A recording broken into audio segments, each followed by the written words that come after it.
mo kí gbogbo ládéládé, mo kí gbogbo lóyè, mo kí gbogbo ọ̀tọ̀kùnrúlù, mo kí ọkùnrin, mo kí obìnrin, mo kí ọmọdé, mo kí àgbàlagbà, mo kí onílé, mo kí àlejò ní gbogbo ilẹ̀ Oòduà, jákèjádò ilẹ̀ káàárọ̀ oòjíire. Orúkọ tèmi ni Ọba Adétòkunbọ̀ Òkìkíọlá Gbádégẹṣin Tẹ́júoṣó, olú orílẹ̀ Kéńtà. Adábọ̀yìn lèmi, ìran jagunjagun ni mí, jagunjagun ni bàbá tó bí mi lọ́mọ. Àwọn ọ̀ràn bàbá tèmi ló ń pè ní Adábọ̀yìn ní pópó ọwá, àyìnbọn bu àníjù ọlọ̀tẹ̀, ògbórí ògèdèǹgbé. Ìran jagunjagun lèmi, ìran jagunjagun ni mí. Mo rí fídíò kan lánàá tí wọ́n fẹ́ arrest olóyè Sunday Igboho. Ẹni tó bá dánwò àdọ̀tán, onítọ̀hún á jẹyán ẹ̀ níṣu. Ìgbà yẹn lẹ máa mọ̀ pé Yorùbá ní agbára, ìgbà yẹn lẹ máa mọ̀ pé Yorùbá ní oògùn, ìgbà yẹn lẹ máa mọ̀ pé Yorùbá ní ìṣẹ̀ṣe, ìgbà yẹn lẹ máa mọ̀ pé òrìṣà wà nílẹ̀ Yorùbá. Agbára sì ń bẹ bí tàtijọ́ o. Ẹ má lọ rò pé kò sí agbára nílẹ̀ Yorùbá mọ́ o. Ẹ má lọ rò pé kò ságbára, pàgbára ti tán o. Agbára wà nílẹ̀ Yorùbá gidi gan. Ó kàn jẹ́ pé Yorùbá, our so magnanimous, our so àkíndédé bínú, àkíndédé jà. Ká tó jà, a máa ń ronú wa jinlẹ̀. Torí ìbẹ̀rẹ̀ ìjà, ìbẹ̀rẹ̀ ogun la máa ń mọ̀. Kò sẹ́ni tó máa mọ̀ nǹkan tó máa end ogun. Àwa ò dẹ̀ kì í fẹ́ kógun ṣẹlẹ̀. Kò ṣe pé ẹ̀rù ìjà ń bà wá o. Ẹ̀rù ìjà ò bá Yorùbá rárá. Ẹ̀rù ìjà ò bá wa. Kí lẹ fẹ́ arrest olóyè Sunday Igboho fún? Ipò jáde ó sọ̀rọ̀ pé kẹ́ má pa àwọn èèyàn wa mọ́. Ipò jáde ó sọ̀rọ̀ pé kẹ́ má jẹ oko wa mọ́. Àwọn Fúlàní máa mú ẹran, wọ́n á dá wọnú oko wa, wọ́n á bẹ̀rẹ̀ sí jẹ gbogbo àgbàdo, wọ́n á bẹ̀rẹ̀ sí jẹ gbogbo irè oko wa. Tá bá sọ̀rọ̀, wọ́n á mú àwọn èèyàn wa, wọ́n á bẹ̀rẹ̀ sí pa wọ́n. Ẹ lọ wo nǹkan tó ṣẹlẹ̀ lọ́dọ̀ àwọn Ẹsẹ́lú. Ẹ lọ wo nǹkan tó ṣẹlẹ̀ ní ọ̀dọ̀ àwọn Àwórì. Ẹ lọ wo nǹkan tó ṣẹlẹ̀ ní gbogbo axis yẹn. Ẹ lọ wo nǹkan tó ṣẹlẹ̀ lọ́ṣun. Tó mú àwọn èèyàn, tó ń pa wọ́n bí ẹran, tó ń dú wọn bí ẹran. Ẹ dẹ̀ ní ká má sọ̀rọ̀. Kí ló dé? Recently, close to 20 million of my farm proceeds ni àwọn màálù jẹ. Gbogbo àgbàdo tí mo gbìn, about 400 acres. The evidence is there. Evidence is there. Anybody is free to come and look at it, to come and check it. Gbogbo àgbàdo tí mo gbìn, àwọn màálù yẹn ò jẹ́ káwọn àgbàdo yẹn kí wọ́n ṣe dáadáa. Ìwọ̀nba yẹn tó tún ṣe dáadáa, ta tún sọ pé òkè eléyìí tún ṣe dáadáa, ta tún monitor pé kó gbẹ sórí ìdúró ká lè harvest ẹ̀. Wọ́n tún da màálù wọnú ẹ̀, wọ́n tún jẹ ní gbígbẹ. Ṣé nǹkan tẹ́ fẹ́ ká continue láti máa ṣe nìyẹn? Is that how to operate businesses? Ṣé wọ́n yẹn ṣe business nìyẹn? O fẹ́ ṣe màálù, wá lọ ṣe ranch fún, kò tí ẹ̀ sí nǹkan tó kàn wá pẹ̀lú yẹn. But when we have now decided to talk, ẹ wá fẹ́ máa mú àwọn activists wa, ẹ fẹ́ máa mú àwọn spokespeople wa, ẹ fẹ́ máa arrest wọn, ẹ fẹ́ tọ́ Yorùbá, ẹ fẹ́ kán róró nírù ni o, ẹ fẹ́ tọ́ Yorùbá ń jà ni. Kò dẹ̀ ṣe physical ìjà lẹ fẹ́ béèrè fún, spiritual ìjà lẹ fẹ́ béèrè fún. Ẹ fẹ́ káwọn ọmọ yín máa sùn kó má jí. Nǹkan tẹ́ ń tọrọ nìyẹn, nǹkan tẹ́ fẹ́ kó máa ṣẹlẹ̀ nìyẹn. Tọrọ a máa wéèkì gbogbo òrìṣà ilẹ̀ Yorùbá pátá, a máa wéèkì gbogbo wọn. Tàbá lè fi lè wéèkì wọn, apá yóò ní ká o. Èyí yóò ní ràn, ẹran tẹ́ lè jẹ tán lẹ fẹ́ fẹ́ yín gé. Èyí yóò ní ràn, èyí yá wọ́. Yorùbá lágbára o. Yorùbá sì ní ìṣẹ̀ṣe. Ẹ má lọ rò pé à ní ìṣẹ̀ṣe mọ́. And gbogbo ẹ̀yin ọmọ Yorùbá tí wọ́n tún wá ń rán láti dá division sílẹ̀. Mo ń wo fídíò kan a while ago. Ẹnìkan sọ pé wọ́n lọ́ba Yorùbá ti gbowó. Ọba tó gbowó yẹn jáde síta kó fọwọ́ gbáyà kó lọ́ba yẹn ni Ọlágbájá ló gbowó. The fact pé àwọn bàbá wa ò sọ̀rọ̀ kì í ṣe pé ẹ̀rù ìjà ń bà wọ́n, kì í ṣe pé torí wọ́n ti gbowó. Ọba Yorùbá ò kì í dédé jáde sọ̀rọ̀ gbàù. That's why ẹ̀rí táwọn bàbá wa ò sọ̀rọ̀. ẹ máa rí pé táwọn bàbá wa bá fẹ́ sọ̀rọ̀ ẹ̀ẹ̀kan tán bá sọ̀rọ̀ ọ̀rọ̀ yẹn máa ń milẹ̀. Ẹ máa rí pé búlẹ̀tì lọ̀rọ̀ àwọn bàbá wa. Reason táwọn bàbá wa ò fi kí ń sọ̀rọ̀ nìyẹn. Ẹ má misquote wọn, ẹ má misunda, ẹ má rò pé bóyá nítorí pé wọn ò sọ̀rọ̀ yẹn wọ́n ti fowó dí wọn lẹ́nu ni. Ọba tẹ́ bá mọ̀ tó gbowó ẹ jáde kẹ́ dárúkọ ẹ̀ pé ọba báyìí gbowó. Ẹ wá máa sọ̀rọ̀ sáwọn bàbá wa, ẹ máa sọ̀rọ̀ sáwọn ọba, ẹ máa sọ̀rọ̀ sórí adé ipe wọ́n ti gbowó, ẹ máa ṣe gbá fún wọn, ẹ máa ṣàwó fún wọn.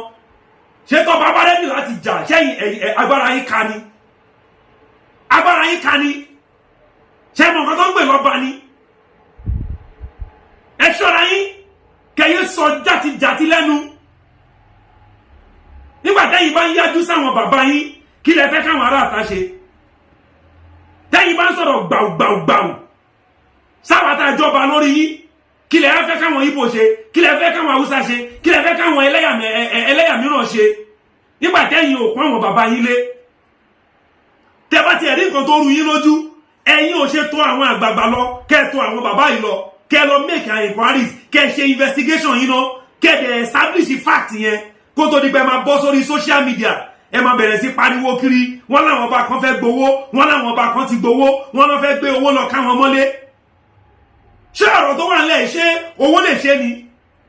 So wọ́n máa fi owó ra conscience mi kí n lè jẹ́ kó máa pa àwọn èèyàn mi, kí n jẹ́ kó máa pa àwọn èèyàn mi, kí n lè máa náwó ẹ̀jẹ̀, kó máa pa àwọn èèyàn mi, kó máa dún wọn lọ́rùn, kó máa yìn wọ́n bọ́n, kó máa jólé wọn, kó máa gbówó fẹ́mi kémi wá máa ná, kí wá máa fọwọ́ yẹn bọ́ ọmọ, kí n lè rò pé ọmọ yẹn máa yè,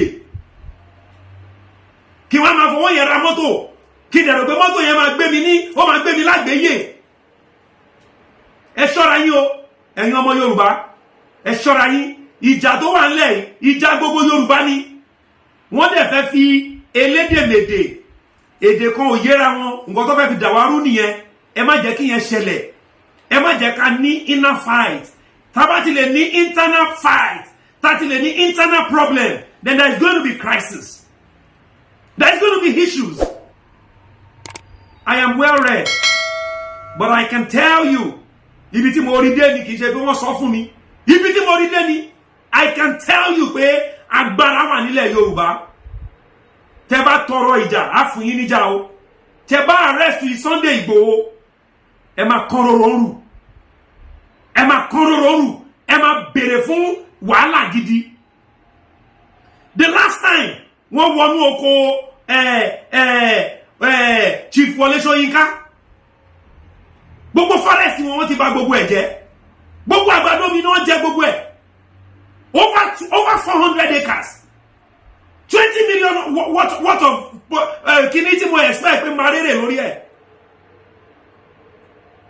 Àìmọye over 2 months ni bulldozer lò nínú oko. Bulldozer ṣiṣẹ́ ń bẹ̀, planter ṣiṣẹ́ ń bẹ̀, plow ṣiṣẹ́ ń bẹ̀, àwọn èèyàn ṣiṣẹ́ ń bẹ̀. Agbègbàdo tó ra tó bẹ̀rẹ̀ sí fleet oko from pests, only for cows to come. Alẹ́ náà máa ń da màálù wá ń gbà míì. Alẹ́ làwọn subject ni máa pè mí pé kábíyèsí àwọn màálù ti wà nínú oko.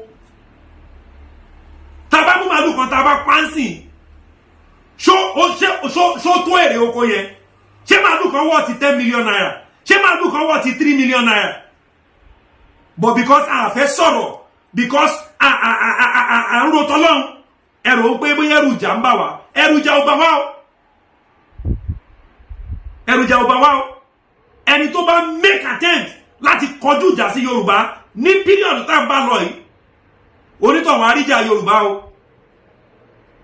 Kẹjẹ ká ṣọ́ra wa. Olóyè Sunday Igboho, gbogbo ọba Yorùbá pátápátá wà lẹ́yìn ẹ̀, gbogbo ọba ilẹ̀ Yorùbá pátá náà wà lẹ́yìn ẹ̀, àti wọ́ àtàwọn ọmọ ogun ẹ̀, àti caution wọn, àti caution àwọn èèyàn wa pé àfógun àfọ́tẹ̀, àdẹ̀ tí ń gbégbésẹ̀. Ẹ̀rí pé àwọn governors wa wọ́n ti ń ṣe meeting, wọ́n ti ń gbégbésẹ̀. Àdẹ̀ ń dúró, a fẹ́ wo outcome peaceful meeting tó ń ṣe yẹn. Wọ́n ń ṣe meeting pẹ̀lú àwọn counterparts wọn láti north, day in day out, every now and then, láti wá possible best to these issues, possible way out.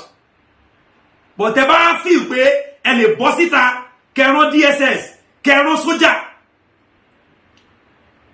ṣebí sójà tó bá mórí lójú ogun ló máa yìnbọn,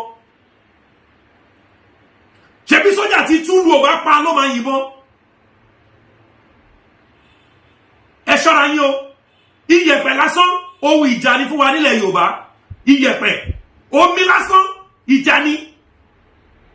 Kò síbi tí ọwọ́jà Yorùbá ò lè dé àfi ibi táfẹ́fẹ́ ò bá dé. Àjàmámà là ni wá. We don't start easily. But the moment we start, it will be very difficult to stop us. So ẹ fẹ́ ká lajú wa sílẹ̀, kó continue láti máa pa wọ́n. Ẹ rí bó ṣe pa wọ́n ní Ìbàràpá.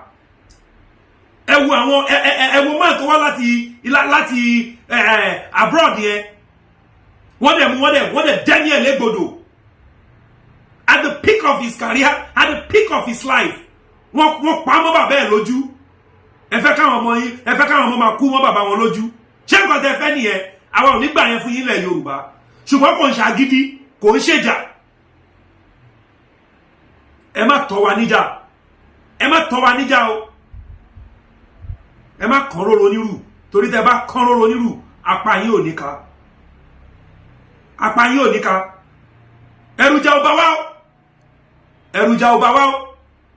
Tẹ́ bá fi ìpẹ́ lè arrest àwọn boys wa. Ẹ bá fi ìpẹ́ lè arrest àwọn èèyàn wa. Ẹ ń tanra yín ni o.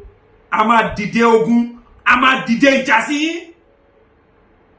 Gbogbo ọba Yorùbá pátá ló wà lẹ́yìn àwọn akíkanjú wa yẹn. Tá a bá sọ̀rọ̀, kò ń ṣe pé ẹ̀rù ń bà wá, kò ń ṣe pé à ń deny wọn.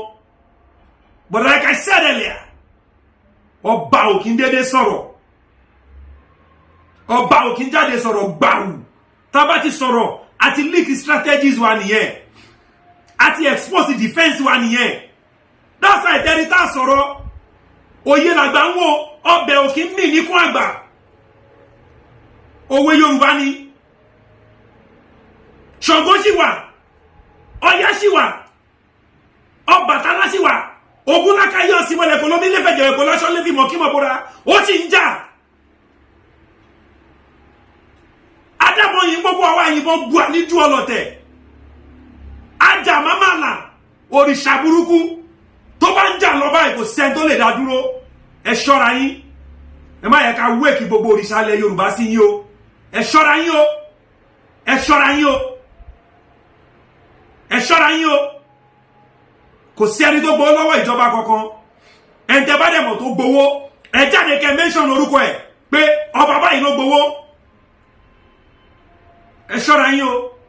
Ẹ má dẹ̀ rí àwọn bàbá wa fín. Ẹ má rí àwọn ọba aládé fín. Èmi ọba kékeré yẹn lè rí mi fín.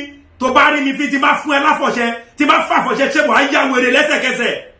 Eléyìí ò ń ṣe pé go come. Ká tó wá sọ pé àwọn ọba ńláńlá. Kí lẹ rò pé ń pè lọ́ba?